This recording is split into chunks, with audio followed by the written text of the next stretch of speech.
রেখেছিল। আজকের এই যোগদান নিয়ে কি বলবেন? দেখুন, এরা করিমপুর ব্লক থেকে এসছে, নিজে থেকে উৎসাহী হয়ে বাস ভাড়া করে এর আগেও 2-3 বার এসেছিল। আমার সময় খুব কম, বিভিন্ন জায়গায় রাজনৈতিক কাজে ব্যস্ত থাকতে হচ্ছে, তাই আমি তো কালকে ইলেকশন কমিশনে গেছিলাম। কারণ আপনারা জানেন, অবগত আছেন যে মুর্শিদাবাদ জেলায় 11 লক্ষ প্রায় 19,000 মানুষের নাম বিচারাধীন রেখেছে। এত সংখ্যক মানুষ, মালদার মতো জেলা 8 লাখ, এখানে 11 লাখ, টোটাল 60,85,000-এর মধ্যে প্রায় এখানেই 20 লাখের কাছাকাছি। তো এত সংখ্যক মানুষকে নির্বাচনের বাইরে রেখে কোনো মতেই আমরা নির্বাচন কমিশনের কাছে আমরা দাবি করেছি, এবং আমরা ইনশাল্লাহ আজকেই জেলা শাসক মুর্শিদাবাদের কাছে মেল করব। আগামী বুধবার বেলা 2টোর সময় আমরা মুর্শিদাবাদের বহরমপুরে জেলা শাসকের কাছে যাব একটাই দাবি নিয়ে, যেই মুর্শিদাবাদ জেলার 11 লক্ষর উপর মানুষের যে ভোটার লিস্টে নাম, কারণ এদের খসড়া তালিকায় নাম ছিল, সরকারি যারা নির্বাচনের কাজে যুক্ত ছিল, যেহেতু বিএলও থেকে শুরু করে যারা এআরও থেকে শুরু করে যারা, তাদের ভুলের জন্য আজকে প্রায় 11 লক্ষর বেশি নাম মুর্শিদাবাদ জেলায় পেন্ডিং আছে। গোটা রাজ্যে 60 লক্ষেরও বেশি মানুষের নাম উচ্ছের আছে।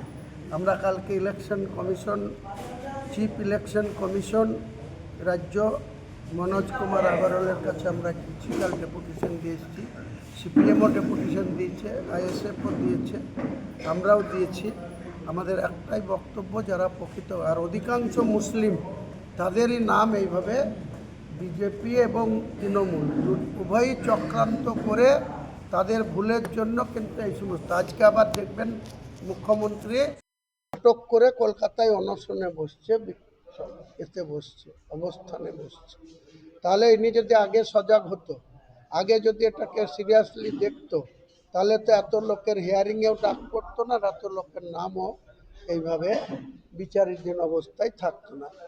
একটা ইতিহাস সৃষ্টি হয়ে গেল যে ভোটার লিস্টের কাজ করে সরকারি কর্মচারীরা আজকে করতে হচ্ছে, সুপ্রিম কোর্টকে হস্তক্ষেপ করতে হয়েছে, বিচার ব্যবস্থাকে, যারা আসামিদের বিচার করে তাদেরকে আজকে ভোটার লিস্টের কাজে শুধু এই রাজ্যের বিচারকদের দিয়ে হচ্ছে না, অন্য রাজ্যে ঝাড়খণ্ড, বিহার, অন্য রাজ্য থেকে বিচারপতিদের নিয়ে আসতে হচ্ছে 200।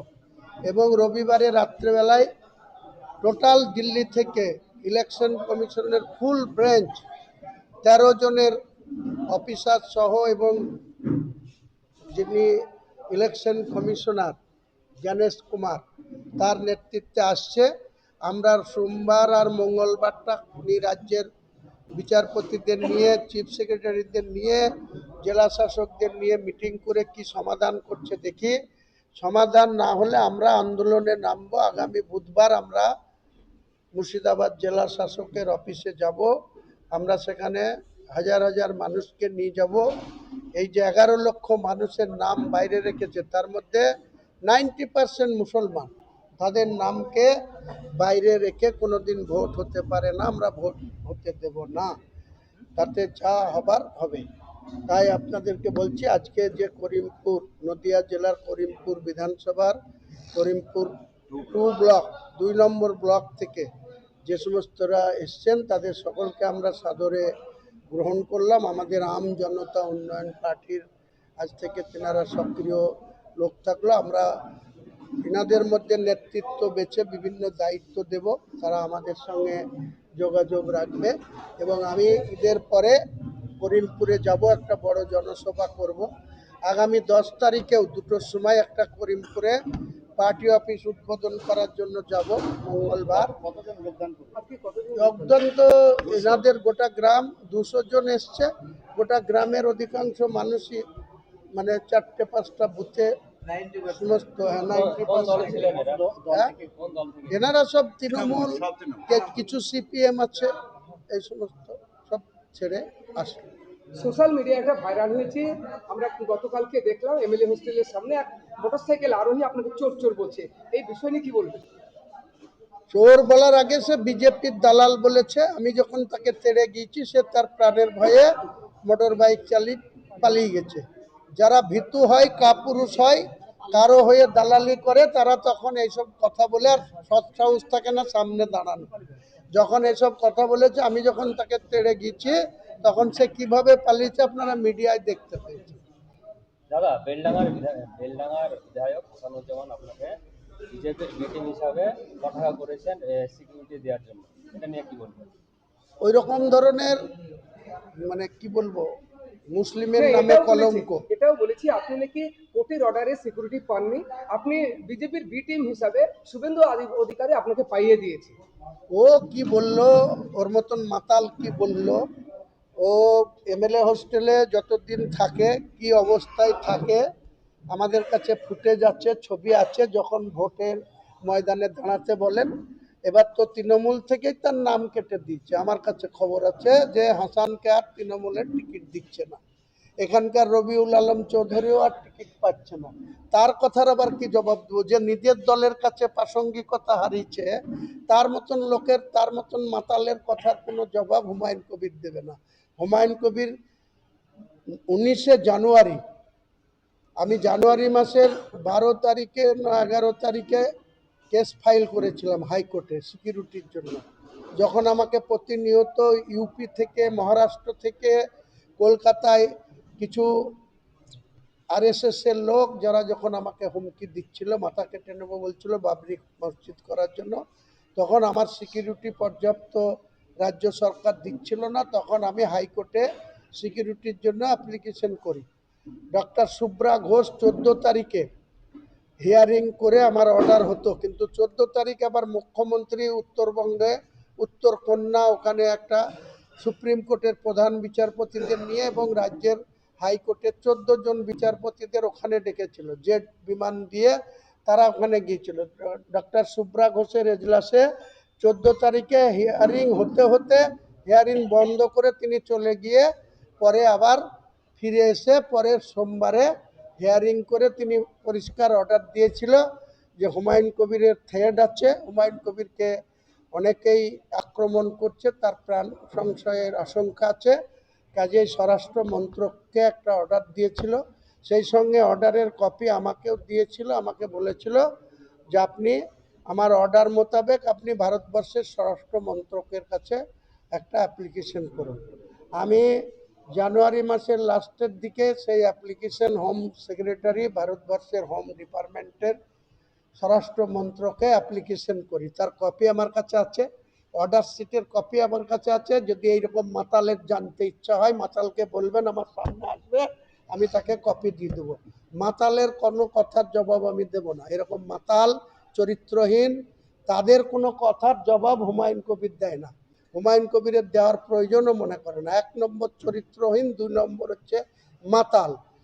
রাত্রেবেলায় মদ খেয়ে এমএলএ হোস্টেল থেকে একদিন হুমায়ুন কবিরের দয়ায় আল্লাহ বাঁচিয়েছে, নিজের গাড়ি এমন জায়গায় রেখেছিল, ড্রাইভার কোথায় ছিল, ও কোথা মদ খেয়েছিল, রাত্রি 2টোর সময় মরে যাচ্ছিল, হুমায়ুন কবিরের গাড়ির গাড়িতে চাপিয়ে পিজি হসপিটালে পাঠিয়ে তাকে বাঁচায়। সেই মাতালের কথার উত্তর দিতে হবে হুমায়ুন কবিরকে? আপনি একাধিক বিধানসভায় প্রার্থী ঘোষণা করেছেন, যদি জোট হয় তাহলে ওই ওই বিধানসভার কি আপনি প্রার্থী উঠে নেবেন? কোনো প্রার্থী উঠাবো না। আমার যেগুলো ঘোষণা করেছি, আমি বেলডাঙ্গা, রেজিনগর আমি নিজে লড়ছি, ভগবানগুলো আমার ঘোষণা করা আছে, মুর্শিদাবাদ আমার ঘোষণা করা আছে, ইয়ে মালদা, তারপরে দক্ষিণ দিনাজপুর, এই সমস্ত জায়গায় যেখানে ঘোষণা করা আছে, পশ্চিম মেদিনীপুরে যেখানে ঘোষণা করা আছে, সব হটবে না। একমাত্র সিপিএমের সঙ্গে জোট হলে, সেলিম সাহেব যদি ভোটে দাঁড়ায়, তাহলে রানীনগর ডাক্তার হুমায়ুন কবিরকে প্রার্থী করা আছে, সেই হুমায়ুন কবিরকে সরাবো। যদি সেলিম সাহেব প্রার্থী হয় তাহলে আমি উইথড্র করব বলেছি। সেলিম সাহেব বলছে না, আমার একটা দলের জেলা সেক্রেটারি, তাকে প্রার্থী করবো। বললাম তাহলে আমি উঠাবো না, তাহলে অন্য সিটে করুন, জলঙ্গিতে করুন, নাহলে অন্য সিটে করুন, আমি সাপোর্ট দেবো। এই কিন্তু মুহূর্তে এই মুহূর্তে জোটের কি পরিস্থিতি? জোটের পরিস্থিতি, ছোট ছোট দলের সঙ্গে, মিমের সঙ্গে এবং ছোট ছোট দলের সঙ্গে আমার জোট ফাইনাল হয়ে আছে। পাশাপাশি সিপিএম আর আইএসএফ তাদের সঙ্গে দীর্ঘদিন ধরে জোট আছে, 2021-এ জোট ছিল, কংগ্রেস সেখান থেকে বেরিয়ে গিয়েছে, এখন সিপিএম আর আইএসএফের জোট চলছে। সেটা আমার সঙ্গে এক সপ্তাহের মধ্যে পুরো জোটের কি চিত্র, তারা আসলেও আমার লড়াই থাকবে, তারা যদি না আসে তাও আমার জেইউপি আম জনতা উন্নয়ন পার্টির আমি চেয়ারম্যান, তার নেতৃত্বে গোটা বাংলায় 182টা আসনে প্রার্থী দেব। আগামী দিনে বুঝিয়ে দিব বাংলার মানুষ আমাদের সঙ্গে আছে না এই চোর বাটপোরের নেত্রী মমতা ব্যানার্জির সঙ্গে আছে, তোলাবাজের নেত্রী মমতা ব্যানার্জির সঙ্গে আছে। আগামী দিনে নির্বাচনে বাংলার মানুষ তার জবাব দেবে। রমজান মাস আজ শুক্রবার জুমার নামাজ পড়বেন বাবরি মসজিদে, এখন অগ্রগতি কোন জায়গায়? বাবরি মসজিদের কাজ তো আগেই বলেছি 2 বছরের মধ্যে কমপ্লিট হবে। আমার ধারণা ছিল 3 বছর, কিন্তু আপনাদের কোনো চিন্তা করার কোনো চিন্তা নাই, কোনো মানুষের কোনো চিন্তা করার কিছু নাই। আমরা দায়িত্ব নিয়েছি, আমরা এই মসজিদ খুব ভালোভাবে সুন্দরভাবে একদম আধুনিক মডেলের বাবরি মসজিদ 11 বিঘি জায়গার উপরে 2 বছরের মধ্যে কমপ্লিট করব। ফান্ডে দিয়ে কতদূর এগিয়ে? ফান্ডিং স্লো হয়ে গেছে, ফান্ডিংয়ের প্রচুর বিরোধিতা। ফান্ডিং যারা দিতে চাচ্ছিল তারা অভিষেক ব্যানার্জি ডাইরেক্ট তাদেরকে হুইপ দিয়েছে, ওপেন বলেছে এখানে যাতে ফান্ড কেউ না দেয়, সাহায্য কেউ না করে। তবুও গরিব মানুষ যারা তাদের নিজেদের সাহায্য জারি রেখেছে, অনেক মানুষ সাহায্য করছে, ইনশাল্লাহ কোনো অসুবিধা হবে না। আমরা এখনও বাইরের রাষ্ট্র থেকে কোনো পয়সা নিতে পারিনি, কারণ আমাদের যে সিস্টেমে পয়সা আসা কথা সেই সিস্টেম দিল্লিতে গিয়ে এখনও আটকে আছে। সেটা যখন আমাদের অ্যাক্টিভ হয়ে যাবে তখন বাংলাদেশ থেকে শুরু করে অন্যান্য কান্ট্রি থেকেও আমাদের অর্থ সাহায্য আসবে। এখন পর্যন্ত 1 টাকা না করেও আমরা বাইরের কোনো স্টেট থেকে বা মানে দেশ থেকে পাইনি।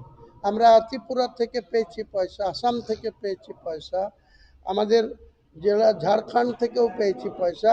আমাদের লোকাল লোকরাই এই ব্যাপারে অনীহা দেখাচ্ছে, কিন্তু গোটা জেলা মালদা, অন্যান্য জেলা, উত্তর 24 পরগনা, দক্ষিণ 24 পরগনা, হাওড়া, হুগলি সব জায়গা থেকেই ইনশাল্লাহ সাহায্য আসছে। অর্থের কোনো সমস্যা হবে না, আমাদের মসজিদ কমপ্লিট হবে। এবং মসজিদের পাশাপাশি আমাদের ট্রাস্টি থেকে যেটা ইউনিভার্সিটি, আমার ঘোষণার পরে দেখেন একটা 7 বছর ধরে একটা ইউনিভার্সিটি করাচ্ছে, তার বিল্ডিং করেনি, কৃষ্ণনাথ কলেজে চলছে। আবার একটা হাজারদুয়ারির নামে কদিন আগে ববি হাকিমকে দিয়ে উদ্বোধন করলো। এটা আর তাদের করার সৌভাগ্য হবে না, কারণ তারা ক্ষমতায় থাকবে না।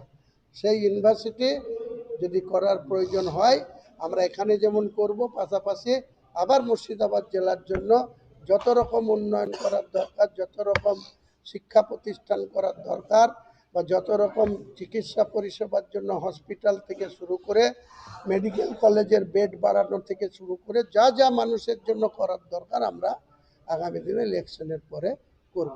দাদা, এসআইআর তো শুধু পশ্চিমবঙ্গ সহ অন্যান্য রাজ্যেও হচ্ছে, কিন্তু এই পশ্চিমবঙ্গের ক্ষেত্রে এমন কেন হচ্ছে যে এত? ওই যে যারা আমাকে বি টিম বলছে, তো বিজেপি আর মমতা ব্যানার্জির সঙ্গে যে আঁতাত, সেই আঁতাতের জন্য আজকে অভিষেক অ্যারেস্ট হয় না। আজকে পার্থ চট্টোপাধ্যায়দের মতন চাকরি বিক্রি করে টাকা লুট করেও তাদের জামিন হয়ে যায়, তাদের কোনো সাজা হয় না। সিবিআই অ্যারেস্ট করে, ইডি অ্যারেস্ট করে, তারপরেও তাদের জামিন হয়ে যায়। এটা বুঝতে পারছেন না, এ তো চোরে চোরে মাসতুতো ভাই। আজকে নাটক করে ওখানে ধর্নায় বসছে বা অবস্থানে বসছে, এদের অসহযোগিতা। আর বিজেপি চাই না মুসলমানদের ভালো, তেমনি মমতা ব্যানার্জিও আজকাল তো শুধু মন্দির করতে ব্যস্ত। মুসলমানদের কি করেছে, কটা মুসলমানকে চাকরি দিয়েছে? মুসলমানরা এত বোকা যে মুসলমানদেরকে বলবে আমাদের দুধের গাই, তারা দুধ দিয়ে যাবে। এবার জোড়া পায়ে লাথি মারবে মমতা ব্যানার্জির প্রতীককে, এবার দেখে নেবে। ঠিক আছে।